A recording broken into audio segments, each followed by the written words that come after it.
On dit que l'on récolte ce que l'on sème. Il existe aussi le concept de rétribution, selon lequel les mauvaises actions entraînent inévitablement des conséquences. Nous rencontrons souvent ce genre de situation dans la vie. On voit des nouvelles de personnes qui gagnent beaucoup par des moyens malhonnêtes pour finalement tout perdre, ou on expérimente comment un petit mensonge peut devenir un problème incontrôlable. Le roi Achab et la reine Jézabel convoitaient le vignoble de Naboth et ont fabriqué de faux témoignages pour le faire tuer. Leur avidité pure a conduit à un péché horrible, la mort d'un innocent. Mais Dieu voyait tout. Par le prophète Élie, il a annoncé un jugement terrible contre Achab et Jézabel pour leurs actes injustes. Ils connaîtraient une fin tragique là où leur avidité les avait menés. Le sang de Naboth est devenu le cri d'un martyr depuis la terre, et Dieu a entendu ce cri. C'est le principe biblique de la rétribution, 1 Roi 21. Mais cette histoire ne se limite pas à un avertissement sur les conséquences des mauvaises actions.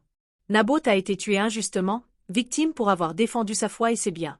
Sa mort rappelle celle de Jésus-Christ il y a 2000 ans. Jésus, qui n'a jamais péché, a été crucifié pour porter les péchés de l'humanité.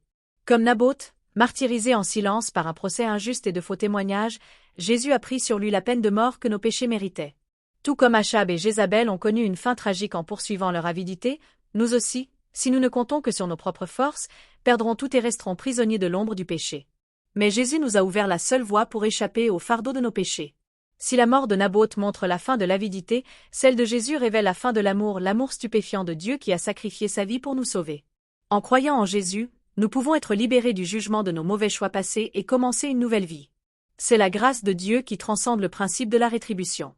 Nous n'avons plus à vivre enchaînés aux conséquences du péché, car la croix de Jésus a payé toutes nos dettes.